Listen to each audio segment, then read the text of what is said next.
everyone, Jenny here with REGA, and today is Tuesday, which means it's time for Takeaway Tuesday. So today's topic is going to start with me sharing a little testimony because I went to a place where lots of Christians go. It's almost like this Christian pilgrimage that people take from all over the country and maybe the world, and that place is called Sight and Sound. That's right. So I've been to Sight and Sound twice now in my life, and I'm someone who did not grow up in what I would consider Christian culture. So that whole experience is a little different for me. But I have to say, I loved it. I loved it so much. And I saw Daniel. So first of all, I'm like plugging Sight and Sound. Y'all just Sight and Sound, if you're out there, I'm plugging you. But Daniel, it was so beautiful. And I'm going to tell you what I loved about it because that's what I'm going to speak into today. What I love about it is Sight and Sound. For those of you who know, many of you probably do, but in case you don't, massive, massive theater. I don't know how many it seats, but definitely bigger than any Broadway theater I've ever been in, quite easily. And it's got 3 sides of the stage, and so many special effects. They use real farm animals because they're out in Lancaster, Pennsylvania, where there's farms, and they know how to train animals to run on stage at the right time, I guess. And so many amazing special effects, right? So I'm used to special effects being used, say, in Disney shows and certain Broadway shows, but it's never about the majesty, beauty, and power of God himself. And I'm sitting there watching this beautiful production about Daniel, about the Israelites going through exile, going through things that there might be some parallels to today, and feeling the impact of the truth of what happened and the truth of what they were going through because of the special effects.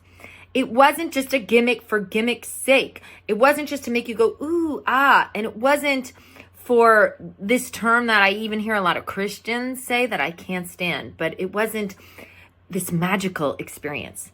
It was a truth experience. It was because God is that awesome and that powerful that it makes sense to see Daniel's dream taking place in a ginormous theater with a ginormous statue that comes from the sky. And so much of it just aligned my emotions with what is biblical truth. And now they're doing that in a blatantly clear way because they're presenting Bible stories. And what they do very well. But it brings me to that question. Can we use everything we have to align our emotions with God's truth?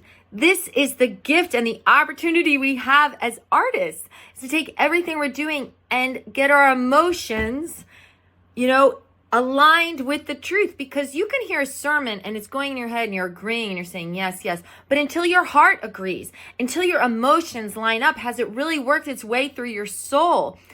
This is why the arts are so important. And the arts, by the way, are very important in the Bible. Okay, I could quote you some scripture. I think it's 2 Chronicles 9:33, where the Lord prescribed the priests who played the musical instruments, they were not allowed to do anything else. They had to do that night and day because playing music in the house of God was that important.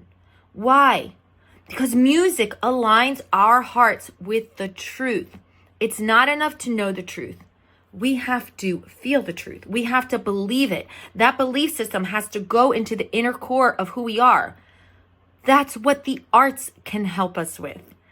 Wow, how exciting. Do you realize how important it is, the calling of an artist?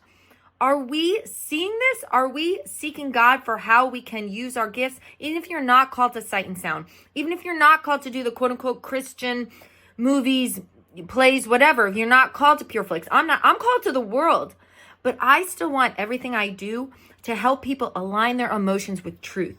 And however that truth is presented, however it's couched, in whatever package it is, maybe it's a story that does entail real darkness. Maybe it's a story that actually entails satanic ritual abuse, but to show how God can intervene in those moments. My friends, seek to help the people align their emotions with truth, but it has to start with you. And it has to start with you believing the truth, not just intellectually, not just even in your behavior, but in your heart, in your emotions, feeling that emotion for God, feeling that love for him. What do you love? right? And that's what's going to come out in your expression artistically.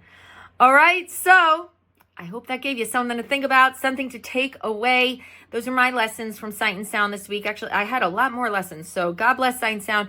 God bless you all. And I hope you have a great week. And I hope you tune in next week for another Takeaway Tuesday.